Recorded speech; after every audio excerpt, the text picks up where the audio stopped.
Hi everyone, it's Al from Boston. It's 3 o'clock right now on the 6th. I wanted to make a quick video regarding some things that are worrying me in terms of the squeeze that I think you should know about. A couple quick things. I'm gonna probably shut off my Twitter in a couple days. I just want to make sure that we do that call and I express as much stuff as I possibly can to you in regards to the content that of the squeeze and what's going to happen and all the minutia that goes involved in it. I think, for the most part, how I feel about the numbers, how I feel about how it will go in terms of the treachery that the market makers are going to inflict. And I'm going to go over a couple of it with you today in this video, and then I'll probably have another more in-depth and thorough examination tomorrow during the call. And after that, I'll probably, a couple of days later, I'll probably just shut down. I have a couple of things I'm going to be doing before I go, which is mostly regarding social media and allowing our group of communities, who as fractured as nuts as it is, to have a platform in which they can launch from and talk about when this thing happens and there's treachery to their leadership in their home states, their governors, their Senate, their state, everybody. The day this happens and they try to pull some nonsense, you should absolutely have every phone number, email address, LinkedIn, and Twitter account ready to go.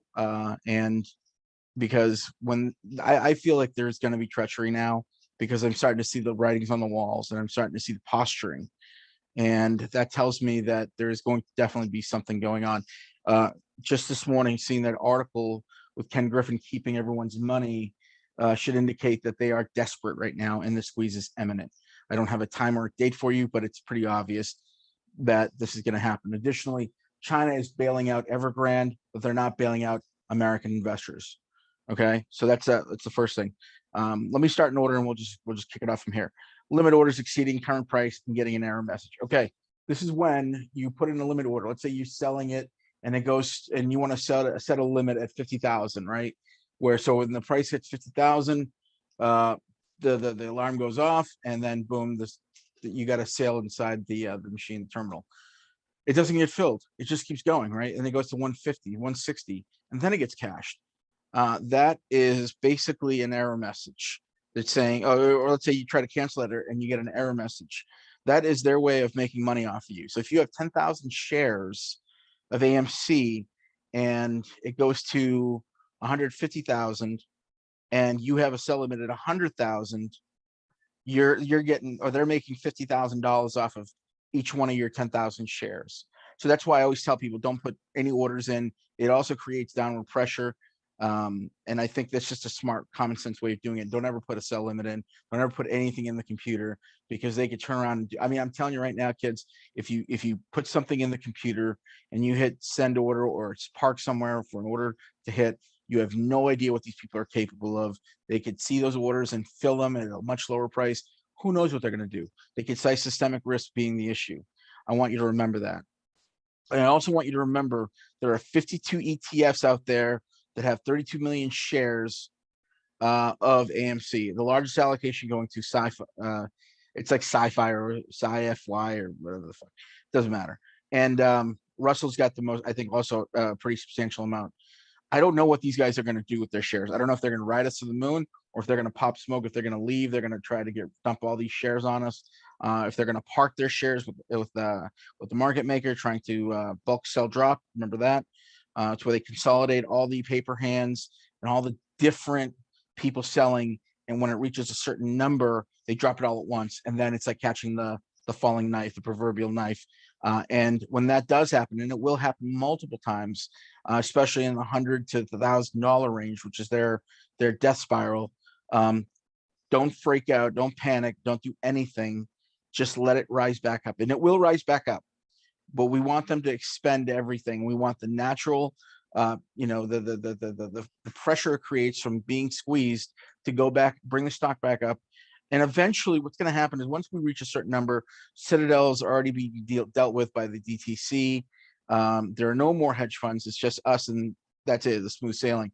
There's going to be a natural equilibrium. What that means is Natural equilibrium is where that stock is going to rise up to initially, right? And now this is an infinity squeeze. The longer we hold, the higher it goes. That's how the mechanics of it works. But I believe in the beginning there will be a natural equilibrium that does occur. It's that resting spot where everything is kind of computers like, you know, regenerating and recalculating everything. And I think that initial resting spot is a disaster zone waiting to happen. It's a fire waiting to happen, because that is where people think, oh, the squeeze is over. That's the squeeze, and they're going to sell.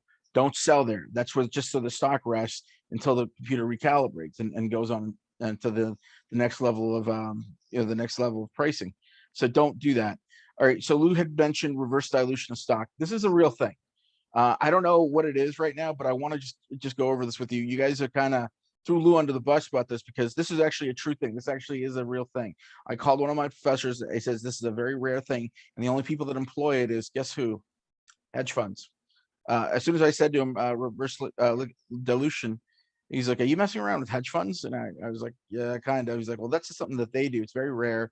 And I think it was only from what he says, it was only to OTC stocks. That's when they started doing this, and it was ages ago. I don't know if they're still doing it now. I don't know what our numbers look like in terms of naked shorts, synthetics right now. So it's still up in the air. And I want you guys to be aware of that thing. Just keep it in the back of your mind. But Lou was right on that, and keep that in mind. Um, Keep a weather eye on the level twos and see if there's any major sell-offs pre-MOAS. Pre-MOAS. In other words, if it's at 90 or 100, just keep an eye on the volume that day and just see who's selling how much of it. And, I know there's no way to really keep count of how many people sell, but I think the vast majority of people will sell. I would encourage you to hold past certain numbers, because you might not get them. And that's why I keep telling people, you might think you're going to be selling at 15,000. You might not get that price. That's why I tell people, wait till it goes to 25,000, 100,000, whatever, make it really high, and everybody hold, and then you could sell and get a really great price. And plus, there's young guys and young families in here that only have a few shares, and I feel bad if they didn't make some money out of this, like real money, like a couple $1 million at least. There's so much wealth to be had, and all we have to do is just hold. So it doesn't make sense for everyone to just sell at one price and just quote ride the wave and go from there. All right, more important stuff. This is a real issue right here. Okay. Goldman and Bank of America. Goldman and Bank of America are both in the GME play, right? They're they're not market makers. They're more they're investment banks. They're big banks, right? Goldman and Bank of America are the bigger banks that are in this play. They are the people that are exposed to the most risk. We're talking systemic risk, and this is what will prompt Gensler, Powell, and PPT. PPT is a plunge protection team, and I'll tell you about that in a minute. And of course, POTUS to act on their behalf, which means they're going to try to scare you out of your position, right? So here's PPT. Let me tell you about PPT. PPT is an organization that was built in 1989, after 88 rather, after the 87 crash. It was to make sure that systemic risk is mitigated, or at least somewhat, tried to smooth over so the market doesn't completely crash. These guys are empowered only through the president and Powell. Gensler can make recommendations to Powell. Powell and PPT act on the behalf of the president. They execute executive order. And I don't know how this is going to turn out for those two clowns. I think those kids over at GME are super pissed. I think they're going to try to hold for X amount of dollars, and I think they might get. I don't know what's going to happen. I don't know why weird things could happen, and I want you to be aware of that. But these guys here, the Bank of America and the Goldman folks, since they have such a strong connection with Gensler being employed there for 20 years, I want you to know that there's probably going to be some kind of fuckery. I don't know what, but they can't legally force you out of the position.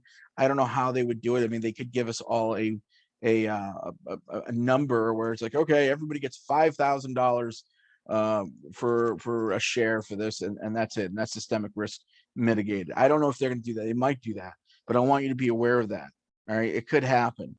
And if that happens, there's going to be a media plan in place where I want you guys just to tweet the hell out of it, get every social media, all your friends, your family, your cousins, all of them on social media, all your local congressmen, all your local lawmakers, senators, Gary Gensler, all those people on Twitter. Let the entire media know. The media is the ring, is the circus, right? If you're going to run a circus, make sure you're the ringleader. Okay, that means you are getting the media involved. You are tweeting them, you're calling them, you're letting everybody know. If this happens and it goes pear-shaped, you need to make sure that all the media knows about this, and you have to make sure that you are diligent about it. That means your friends, your family. Like I said, you have to get everybody involved. It's not just us, and make sure the people in LinkedIn know as well. You have to make sure that that happens.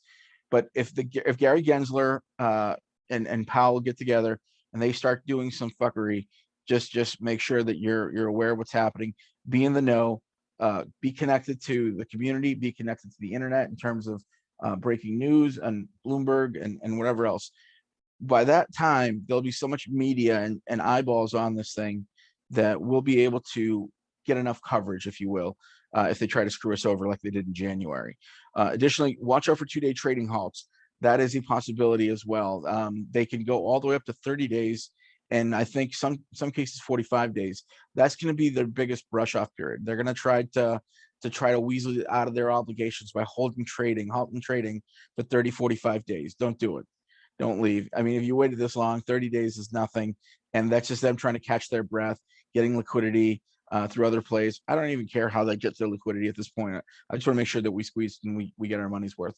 So if that means they do crypto plays, they have to liquidate their longs, or they have to use that as collateral to get more money, so be it. I don't care about them. That being said, this is probably going to be one of my last videos.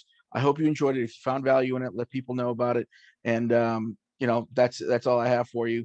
Once again, thank you so much for everything. I appreciate you guys. I'll talk to you guys soon. Bye bye.